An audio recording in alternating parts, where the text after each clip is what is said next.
തൻ്റെ എല്ലാ സന്തോഷങ്ങളും സങ്കടങ്ങളും സോഷ്യൽ മീഡിയ വഴി പ്രിയപ്പെട്ടവരുമായി പങ്കുവയ്ക്കുകയാണ് നടൻ വിനോദ് കോവൂർ. കഴിഞ്ഞ ദിവസം തനിക്കുണ്ടായ അപകടത്തെ തുടർന്ന് നടൻ പങ്കുവച്ച കുറിപ്പാണ് ഇപ്പോൾ ശ്രദ്ധ നേടുന്നത്. വേസ്റ്റ് കളയാനായി ഫ്ളാറ്റിന്റെ താഴെ എത്തിയ വിനോദ് കോൺക്രീറ്റ് വാട്ടർ ടാങ്കിലേക്ക് വഴുകി വീഴുകയാണെന്നു. വീഴ്ചയിൽ വാരിലിന് പരിക്കേറ്റു. വിനോദിന്റെ കുറിപ്പ് ഇങ്ങനെയാണ്: ഒരു വലിയ ദുരന്തത്തിൽ നിന്നും ഇന്ന് രാത്രി തലനാരിഴയ്ക്ക് ഞാൻ രക്ഷപ്പെടുകയായിരുന്നു. മാറിമായം ഷൂട്ട് കഴിഞ്ഞ ഫ്ളാറ്റിൽ എത്തിയതാണ്. 10:30 വേസ്റ്റ് കളയാനായി താഴെ കാർ പാർക്കിംഗ് ഏരിയയിലേക്ക് ഇറങ്ങിയതാണ്. വഴുക്കി വീഴുകയായിരുന്നു. സാധാരണ ടാങ്കിന്റെ മുകളിലൂടെയാണ് നടക്കാറുള്ളത്. പക്ഷെ ഇന്നലെ ടാങ്കിന്റെ ഇരുമ്പിന്റെ അടപ്പ് ശരിയായി അടയ്ക്കാത്തതുകൊണ്ടാവാം മൂടി തുറന്നതിനാൽ ഞാൻ താഴോട്ട് വീണത്. വീഴ്ചയിൽ ടാങ്കിന്റെ വായ വട്ടത്തിൽ അരികിൽ പിടിക്കാൻ സാധിച്ചതുകൊണ്ട് ഞാൻ ആഴമുള്ള ടാങ്കിലേക്ക് തൂങ്ങിക്കിടക്കുകയായിരുന്നു.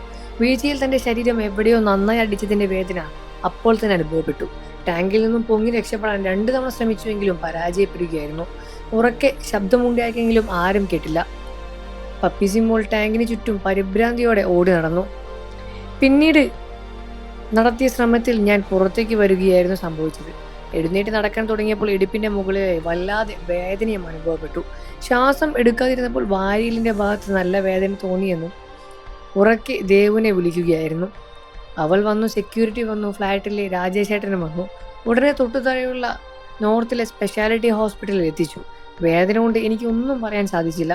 ഒരു ഇഞ്ചക്ഷന് ശേഷം എക്സ്റേ എടുത്തു. എവിടെയും പൊട്ടലില്ലെന്ന് ഡോക്ടർ പറഞ്ഞു. അടിതെറ്റിയത് വാരിയലിനായിരുന്നു. വാരിയലിൽ നല്ല ചതവ് സംഭവിച്ചിട്ടുണ്ട്. അതുകൊണ്ട് എത്രയും വേദനയും ഡോക്ടർ പറഞ്ഞു. മരുന്ന് തന്നു, റെസ്റ്റ് എടുക്കാൻ പറഞ്ഞു. 48 മണിക്കൂർ കഴിഞ്ഞിട്ടും വേദന നിൽക്കുന്നില്ലെങ്കിൽ CT സ്കാൻ ചെയ്യാമെന്നും പറഞ്ഞു.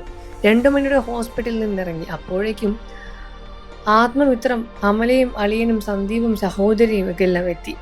തിരിച്ച് വീട്ടിൽ വന്ന ശേഷം അവർ ഞാൻ പിന്നെ ടാങ്ക് പോയി കാണുകയായിരുന്നു. സത്യത്തിൽ ടാങ്കിൽ നിറയെ വെള്ളമുണ്ടെങ്കിലും പിടുത്തം കിട്ടിയത് താഴെ വീണതെങ്കിലും എനിക്ക് വലിയ അപായം സംഭവിക്കുമായിരുന്നു. ഹോസ്പിറ്റലിൽ നിന്ന് ഡോക്ടർ പറഞ്ഞു, നട്ടെല്ലിനോ തലയ്ക്കോ പരിക്ക് ഏൽക്കാത്തത് ഭാഗ്യമാണ് എന്നും. ഭാഗ്യം ആയുസ് നീട്ടിക്കിട്ടി എന്ന് തന്നെ പറയാം. വാരിയലിന് പരിക്കേറ്റാൽ ശ്വാസത്തെ അത് ബാധിക്കും. അതുകൊണ്ട് ദീർഘശ്വാസം എടുക്കുമ്പോൾ പോലും വേദന അനുഭവപ്പെടുന്നുണ്ട്. ഇപ്പോൾ ഫ്ലാറ്റിൽ വേദനയോടെ വിശ്രമത്തിൽ തന്നെയാണ്. മാറിമായം ഷൂട്ട് തുടങ്ങിയതേ ഉള്ളൂ. വീഴ്ചയും പരിക്കും കാരണം ബാക്കി എപ്പിസോഡുകളുടെ ഭാഗമാകാൻ പറ്റില്ല എന്ന വിഷമമുണ്ട്. 48 മണിക്കൂർ ആവാൻ കാത്തിരിക്കുകയായിരുന്നു. വേദനയും പ്രയാസങ്ങളും മാറിക്കിട്ടുമെന്നും പ്രിയപ്പെട്ടവരുടെ പ്രാർത്ഥന ഉണ്ടാവട്ടെ എന്നും വിനീത് കോവൂർ അറിയിക്കുകയായിരുന്നു. ഒരുപാട് പേർ അദ്ദേഹത്തെ സ്നേഹിക്കുന്നുണ്ട്. MIT മൂസ എന്ന പരമ്പരയിലൂടെയെല്ലാം തന്നെ വലിയ രൂപത്തിൽ ശ്രദ്ധ നേടിയതാണ് വിനീത് കോവൂർ. വിനീത് കോവൂരെ നിങ്ങൾക്ക് ഇഷ്ടമാണെന്ന കാര്യം വീഡിയോയ്ക്ക് താഴെ കമന്റ് ചെയ്ത് പറയുക. ചാനൽ ഇപ്പോൾ തന്നെ സബ്സ്ക്രൈബ് ചെയ്ത് സപ്പോർട്ട് ചെയ്യണേ ഫ്രണ്ട്സ്. വാർത്തകളും വിശേഷങ്ങളും എത്രയും പെട്ടെന്ന് അറിയാൻ നമ്മുടെ വീഡിയോ ഒന്ന് ലൈക്ക് ചെയ്ത് ചാനൽ ഇപ്പോൾ തന്നെ സബ്സ്ക്രൈബ് ചെയ്ത് സപ്പോർട്ട് ചെയ്യുക ഫ്രണ്ട്സ്.